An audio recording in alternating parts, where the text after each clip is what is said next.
Buongiorno e ben ritrovati con l'informazione locale di Radio Adige Verona Network. L'ordinanza della Regione Veneto e del Ministero che impone lo stop alle scuole e agli eventi pubblici non sarà prorogata oltre il 1 marzo, a meno di indicazioni diverse dal mondo scientifico.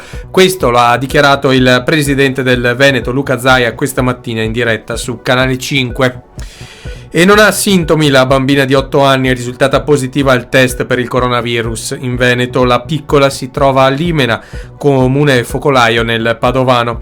Per lei è stato disposto l'isolamento domiciliare fiduciario con sorveglianza attiva di tutti i contatti stretti. La scuola frequentata dovrà rimanere chiusa fino al termine del periodo di incubazione della malattia.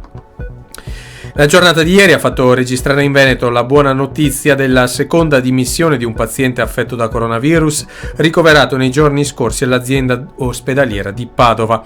La persona in questione fa parte del cluster di Vo Euganeo ed era risultata positiva al test il 22 febbraio scorso. Dopo la dimissione il paziente è stato posto in isolamento a casa. Una collaboratrice del governatore della Lombardia Attilio Fontana è risultata positiva al coronavirus e lui andrà in auto-isolamento. Lo ha annunciato ieri su Facebook mostrando il momento in cui indossa una mascherina.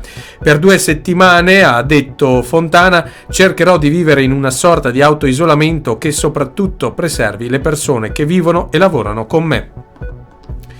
Ricordiamo che è attivo il numero regionale, numero verde regionale per l'emergenza da coronavirus 846 23 40. I tecnici della regione precisano che le persone che temono di essere entrate in contatto con soggetti infetti ma non hanno alcun sintomo o presentano sintomi lievi non devono chiamare il 118 e non devono recarsi in ospedale. Devono invece rivolgersi al numero verde che in base alle notizie riferite fornirà tutte le informazioni necessarie.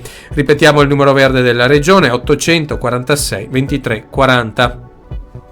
Chiudiamo con un fatto di cronaca che non riguarda il virus. Ieri sera, poco dopo le 19, un'auto con a bordo 4 ventenni è uscita di strada lungo la strada provinciale 34 tra le località di Fosse e Ceredo nel comune di Sant'Anna d'Al Faedo. Sono precipitati con la loro autovettura in una scarpata per una ventina di metri. I giovani sono stati sbalzati dal mezzo e sono rimasti feriti. Uno di loro è riuscito a risalire la strada e chiedere aiuto, mentre per gli altri 3 è stato necessario l'intervento del soccorso alpino che ha operato sul posto per alcune ore per il recupero di tutte le persone coinvolte. 2 di loro sono stati trasportati in gravi condizioni all'ospedale di Borgo Trento. Con questo è tutto, arrivederci al prossimo appuntamento con l'informazione locale di Radio Adige Verona Network.